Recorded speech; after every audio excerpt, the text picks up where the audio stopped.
Hello दोस्तों, 26 का political science classes में आप सभी का स्वागत है।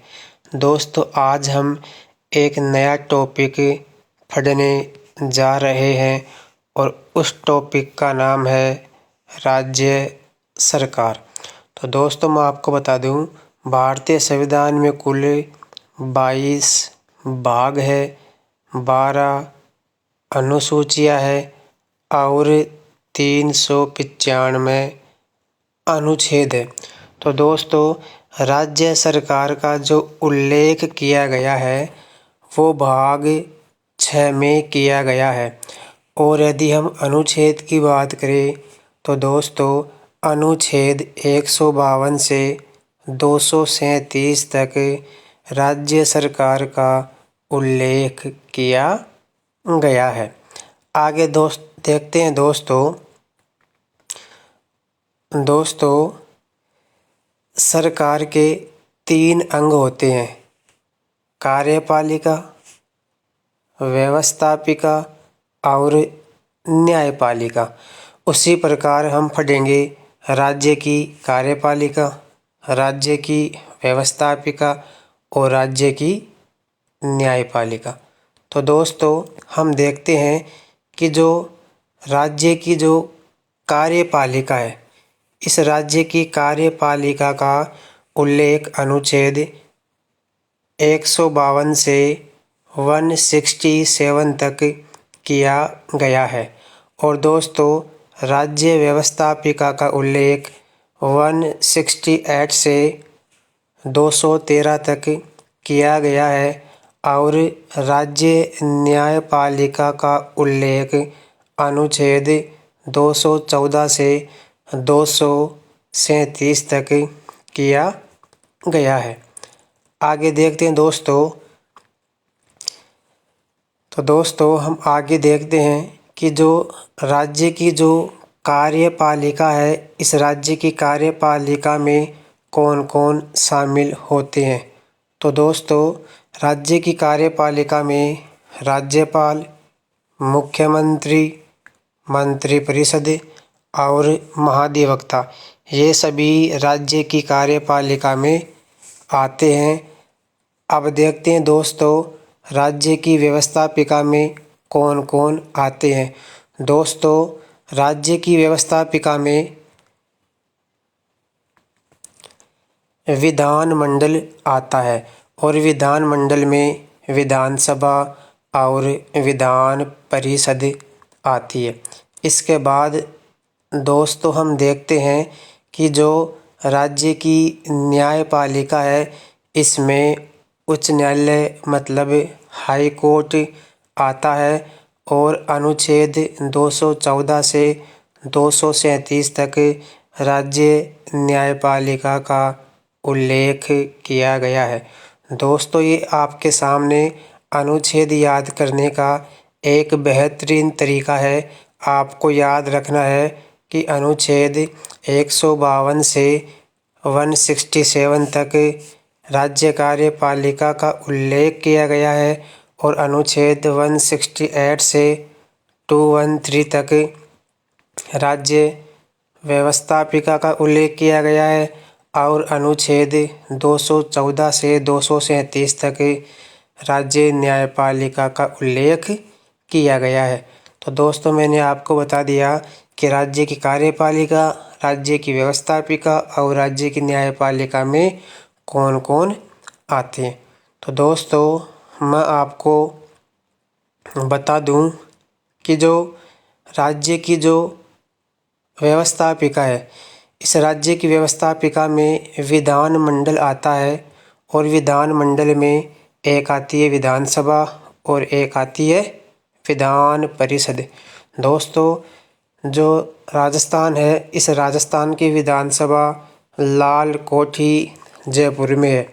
और दोस्तों, यदि हम बात करते हैं पूरे भारत की, तो दोस्तों पूरे भारत में केवल 6 राज्य ऐसे हैं जहाँ पे विधानसभा भी है और विधान परिषद भी है। दोस्तों, राजस्थान में केवल और केवल विधानसभा है, विधान परिषद नहीं है। तो दोस्तों, वो 6 राज्य कौन कौन से हैं जहाँ पे विधानसभा और विधान परिषद दोनों है। तो दोस्तों एक तो है कर्नाटक, एक है यूपी, एक है महाराष्ट्र, एक है बिहार, एक है आंध्र प्रदेश और एक है तेलंगाना। इनमें विधानसभा के साथ साथ विधान परिषद भी है। ये 6 राज्य हैं जहाँ पे दोनों सदन है। दोस्तों अभी हमने देखा कि राज्य की कार्यपालिका में राज्यपाल आता है, मंत्री परिषद आती है, मुख्यमंत्री आता है और महाधिवक्ता आता है।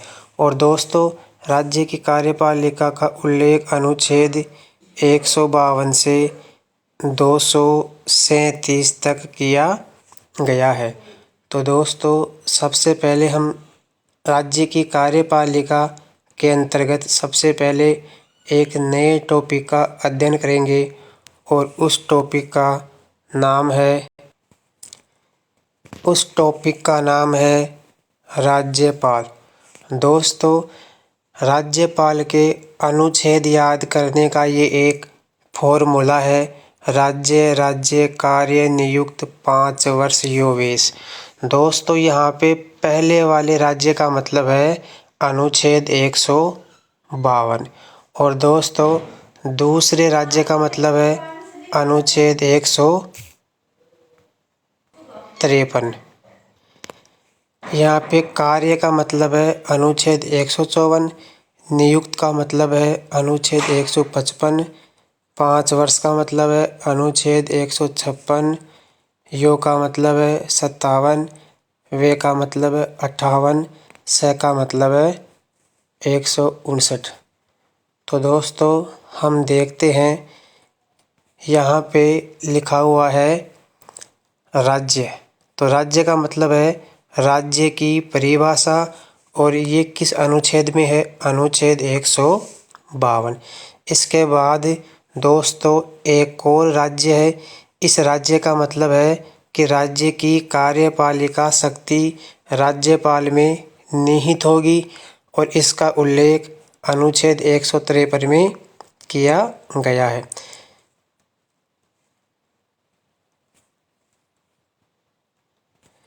सॉरी दोस्तों, मैंने अभी आपको बताया कि पहले वाले राज्य का मतलब है राज्य की परिभाषा और ये अनुच्छेद 152 में है। इसके बाद दूसरे वाले राज्य का मतलब है कि प्रत्येक राज्य के लिए एक राज्यपाल होगा और ये बात अनुच्छेद 153 में कही गई है। इसके बाद दोस्तों यहाँ पे है कार्य का मतलब है कि राज्य की समस्त कार्यपालिका शक्ति राज्यपाल में निहित होगी और ये बात अनुच्छेद 154 में है। इसके बाद दोस्तों हम देखते हैं नियुक्त का मतलब ये है कि राज्यपाल की नियुक्ति राष्ट्रपति द्वारा की जाएगी और ये बात अनुच्छेद 155 में लिखी हुई है। इसके बाद दोस्तों हम बात करते हैं 5 वर्ष। 5 वर्ष का यहाँ अर्थ है कि राज्यपाल का कार्यकाल 5 वर्ष का होगा और इस बात का प्रावधान भारतीय संविधान के अनुच्छेद 156 में किया गया है। इसके बाद दोस्तों यहाँ पे है यो का मतलब है राज्यपाल की योग्यता जिसका उल्लेख अनुच्छेद 157 में किया गया है। इसके बाद यहाँ पे है वे का मतलब राज्यपाल का वेतन जिसका उल्लेख भारतीय संविधान के अनुच्छेद 158 में किया गया है। और यहाँ पे है स का मतलब है राज्यपाल की शपथ का उल्लेख भारतीय संविधान के अनुच्छेद 159 में किया गया है। तो दोस्तों ये फॉर्मूला आपको याद करना है और क्रमानुसार अनुच्छेद है, ये अनुच्छेद याद करने में आपको आसानी रहेगी। दोस्तों अभी मैंने आपको बताया कि संविधान के भाग 6 अनुच्छेद 152 से 167 तक विशेष रूप से राज्यपाल पद का उल्लेख किया गया है। अतः राज्यपाल का पद एक संवैधानिक पद है। राज्यपाल राज्य का औपचारिक प्रधान होता है, जबकि राज्य का वास्तविक प्रधान कौन होता है? सीएम। सीएम मुख्यमंत्री राज्य का वास्तविक प्रधान होता है। आगे देखते हैं दोस्तों अनुच्छेद 153 के बारे में। दोस्तों अनुच्छेद 153 के तहत प्रत्येक राज्य का एक राज्यपाल होगा। दोस्तों मैंने पिछले वाले फॉर्मूले में आपको बताया था कि अनुच्छेद 153 के तहत जो राज्य शब्द आया था उसका अर्थ है कि प्रत्येक राज्य के लिए एक राज्यपाल होगा। परंतु दोस्तों 7वें संविधान संशोधन अधिनियम 1956 के तहत एक व्यक्ति 2 या 2 से अधिक राज्यों का राज्यपाल हो सकता है। आगे देखते हैं दोस्तों अनुच्छेद 154। अनुच्छेद 154 के तहत राज्य की समस्त कार्यपालिका शक्ति राज्यपाल में निहित होगी। राज्य के समस्त कार्य राज्यपाल के हस्ताक्षर और मोहर से संपादित होते हैं। दोस्तों नवंबर 1956 से पहले राज्यपाल के पद को राज प्रमुख के नाम से जाना जाता था। दोस्तों मैंने आपको बताया था कि राज्यपाल की नियुक्ति किस अनुच्छेद के तहत की जाती है और मैंने आपको एक फॉर्मूला भी बताया था, राज्य कार्य नियुक्त 5 वर्ष योवेश। तो दोस्तों राज्य के राज्यपाल को राष्ट्रपति अपने हस्ताक्षर व मुद्रा सहित अधिपत्र द्वारा नियुक्त करेगा। दोस्तों सभी राज्य के राज्यपालों की नियुक्ति राष्ट्रपति द्वारा की जाती है और दोस्तों ये बात कनाडा के संविधान से ली गई है कि राज्यपाल की नियुक्ति राष्ट्रपति के द्वारा की जाएगी। आगे देखते हैं दोस्तों राज्यपाल का कार्यकाल। दोस्तों राज्यपाल राष्ट्रपति के प्रसाद पर्यंत पद धारण करेगा। राज्यपाल राष्ट्रपति को संबोधित अपने हस्ताक्षर सहित लेख द्वारा त्यागपत्र दे सकता है। इसका मतलब यह हुआ कि राज्यपाल राष्ट्रपति को अपना त्यागपत्र भी दे सकता है। राज्यपाल अपने पद ग्रहण की तारीख से 5 वर्ष तक पद पर बना रहता है, परंतु जब तक उसका उत्तराधिकारी पद ग्रहण नहीं कर लेता वह 5 वर्ष के उपरांत पद पर बना रहता है। दोस्तों यहाँ पे सीधी सी बात है कि राज्यपाल पद ग्रहण करने की तिथि से 5 वर्ष तक अपने पद पर बना रहता है, परंतु यदि किसी कारणवश उसका उत्तराधिकारी राज्यपाल का पद ग्रहण नहीं करता तो वह 5 वर्ष के बाद भी इस पद पर बना रहता है। दोस्तों अब देखते हैं राज्यपाल पद की योग्यताएं। दोस्तों राज्यपाल पद के लिए सिर्फ और सिर्फ 2 योग्यताएं हैं। वह भारत का नागरिक हो, वह 35 वर्ष की आयु पूरी कर चुका हो। इसके बाद दोस्तों हम देखते हैं राज्यपाल के पद के लिए शर्तें और वेतन भत्ते, जिसका उल्लेख भारतीय संविधान के अनुच्छेद 158 में किया गया है। दोस्तों वह संसद या राज्य विधानमंडल के किसी सदन का सदस्य नहीं होना चाहिए। यदि वह राज्यपाल नियुक्त होते समय किसी सदन का सदस्य है तो वह पद रिक्त हो जाता है। दोस्तों इसका सीधा सा अर्थ यह है कि यदि कोई व्यक्ति राज्यपाल बनता है तो वह संसद और राज्य विधानमंडल के किसी भी सदन का सदस्य नहीं होना चाहिए, और यदि वह है तो उसका वह पद रिक्त मान लिया जाता है। आगे देखते हैं दोस्तों राज्यपाल अन्य कोई लाभ का पद धारण नहीं करेगा। जब एक व्यक्ति 2 या 2 से अधिक राज्यों का राज्यपाल हो तो उसे वेतन एक राज्यपाल का ही दिया जाता है। दोस्तों, मैंने अभी आपको बताया कि एक व्यक्ति 2 या 2 से अधिक राज्यों का राज्यपाल हो सकता है, परंतु उसे वेतन केवल एक राज्यपाल का ही दिया जाएगा, परंतु यह वेतन संबंधित राज्यों की संचित निधि से उस अनुपात में दिया जाएगा जो राष्ट्रपति तय करे।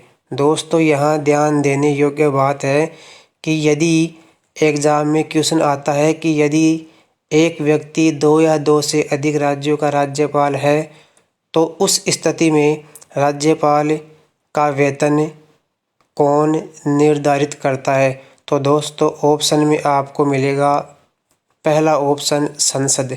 तो दोस्तों वहाँ पे संसद नहीं आएगा, वहाँ पे आंसर होगा राष्ट्रपति।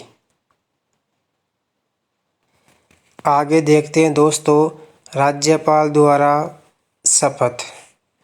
दोस्तों, प्रत्येक राज्यपाल और प्रत्येक व्यक्ति जो राज्यपाल के कृत्यों का निर्वहन करता है, हाई कोर्ट के मुख्य न्यायाधीश या उसकी अनुपस्थिति में वरिष्ठतम न्यायाधीश के समक्ष संविधान के संरक्षण, परिरक्षण और प्रतिरक्षण की शपथ लेते हैं।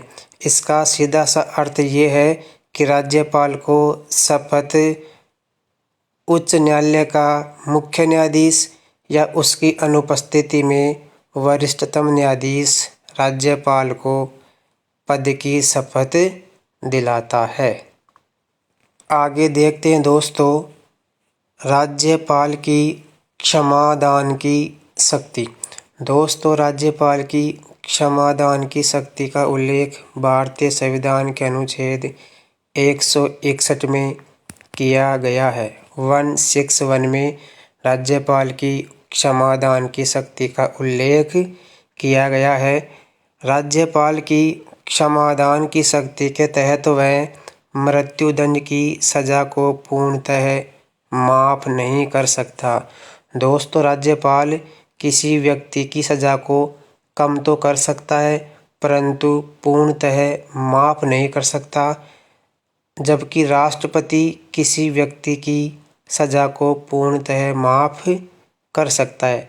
हालांकि सजा किसी व्यक्ति के दंड को क्षमा, उसका प्रविलंब, परिहार, लघुकरण कर सकता है।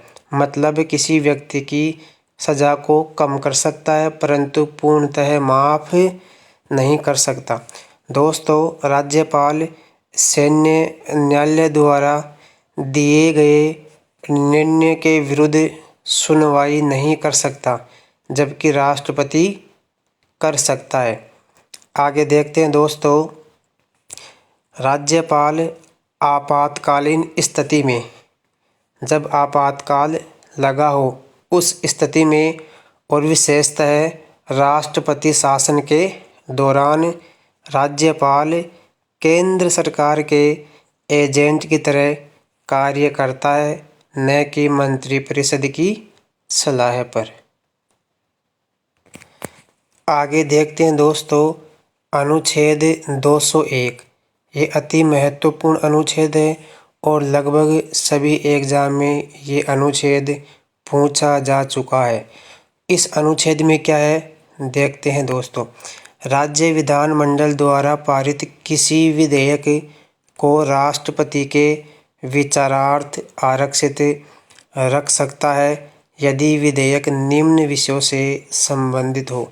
दोस्तों, अनुच्छेद 201 में क्या है कि राज्यपाल विधानमंडल के द्वारा पारित किसी भी विधेयक को राष्ट्रपति के विचार के लिए अपने पास रख सकता है। इसका उल्लेख भारतीय संविधान के अनुच्छेद 201 में किया गया है और यदि विधेयक निम्न विषयों से संबंधित हो तो वह ऐसा कर सकता है। जैसे यदि विधेयक देश की एकता एवं अखंडता को प्रभावित करता हो, यदि विधेयक केंद्र राज्य संबंधों को प्रभावित करता हो, यदि विधेयक हाई कोर्ट की शक्तियों को प्रभावित करता हो। दोस्तों, अभी मैंने आपको बताया अनुच्छेद 201 के तहत राज्य विधानमंडल द्वारा पारित किसी भी विधेयक को राज्यपाल राष्ट्रपति के विचार के लिए भेज सकता है, परंतु राज्यपाल जब राष्ट्रपति के विचार के लिए किसी विधेयक को उसके पास भेजता है तो ऐसे आरक्षित विधेयकों पर राष्ट्रपति का फैसला अंतिम होगा। उस पर अंतिम डिसीजन राष्ट्रपति का ही मान्य होगा। आगे देखते हैं दोस्तों, राज्यपाल राज्य विधानसभा में अनुच्छेद 333 के तहत एक एंग्लो इंडियन सदस्य का मनोनयन कर सकता है तथा विधान परिषद में 1/6 सदस्यों को मनोनीत करता है। कौन करता है? राज्यपाल करता है। किस में से? विधान परिषद में से। और 1/6 सदस्य कौन होते हैं? जिन्हें साहित्य, विज्ञान, कला, सहकारी आंदोलन व समाज सेवा का अनुभव हो, इनके क्षेत्र में विशेष अनुभव रखते हो। दोस्तों, मैं आपको बता दूं कि भारतीय संविधान के अनुच्छेद 163 के तहत राज्यपाल को कुछ संविवेकीय शक्तियाँ भी दी गई है। और वो संविवेकीय शक्तियाँ कौन कौन सी है? पहली, किसी विधेयक को राष्ट्रपति के विचारार्थ रखने के संदर्भ में राज्यपाल की संविवेकीय शक्ति है। और मैंने अभी आपको बताया था कि अनुच्छेद 201 के तहत वह ऐसा कर सकता है।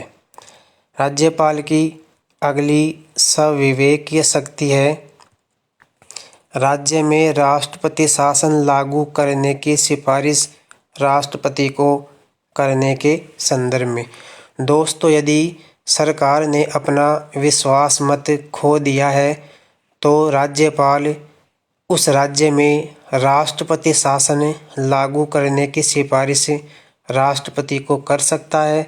यह शक्ति राज्यपाल की संविवेकीय शक्ति होती है, जिसका उल्लेख भारतीय संविधान के अनुच्छेद 163 में किया गया है। राज्यपाल की अगली संविवेकीय शक्ति है यदि राज्य सरकार ने अपना विश्वास मत खो दिया है तो विधानसभा को भंग करने के संदर्भ में। दोस्तों, राज्यपाल राज्य की विधानसभा को भी भंग कर सकता है। दोस्तों, ये क्वेश्चन काफ़ी एग्ज़ाम में आ चुका है। अनुच्छेद 164 के तहत राज्यपाल राज्य मंत्रिपरिषद में से जनजाति कल्याण मंत्री नियुक्त कर सकता है। इसका सीधा सा अर्थ ये है कि अनुच्छेद 164 में ये प्रावधान है कि 4 राज्य ऐसे हैं, MP, छत्तीसगढ़, झारखंड व उड़ीसा। ये 4 राज्य ऐसे हैं जहाँ पे राज्यपाल को ये शक्ति है कि वह अपनी मंत्रिपरिषद में से एक जनजाति कल्याण मंत्री नियुक्त कर सकता है। दोस्तों, अभी ये क्वेश्चन RPSC फर्स्ट ग्रेड की एग्जाम में पूछा गया था। आगे देखते हैं दोस्तों, अनुच्छेद 174 के तहत राज्यपाल राज्य विधानमंडल के सत्र को आहूत कर सकता है। आहूत का मतलब होता है विधानमंडल के सत्र को बुला सकता है, सत्रावसान कर सकता है। सत्रावसान का मतलब होता है समाप्त करना, और विधानसभा को भंग कर सकता है। तो अनुच्छेद 174 के तहत राज्यपाल क्या कर सकता है? राज्य विधानमंडल के सत्र को आहूत करता है, सत्रावसान करता है, वह विधानसभा को भंग कर सकता है। लेकिन दोस्तों, यहाँ ध्यान देने योग्य बात यह है कि राज्यपाल विधानसभा के सत्र को स्थगित नहीं कर सकता। क्या नहीं कर सकता? स्थगित नहीं कर सकता। तो स्थगित कौन कर सकता है? दोस्तों, स्थगित करने का जो अधिकार है, ये अधिकार केवल और केवल पीठासीन अधिकारी को है। किसको है?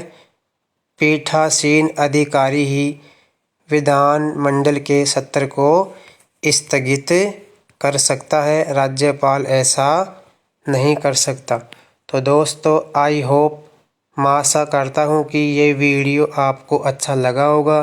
तो दोस्तों, वीडियो को लाइक, शेयर एंड सब्सक्राइब करना ना भूलें। धन्यवाद दोस्तों।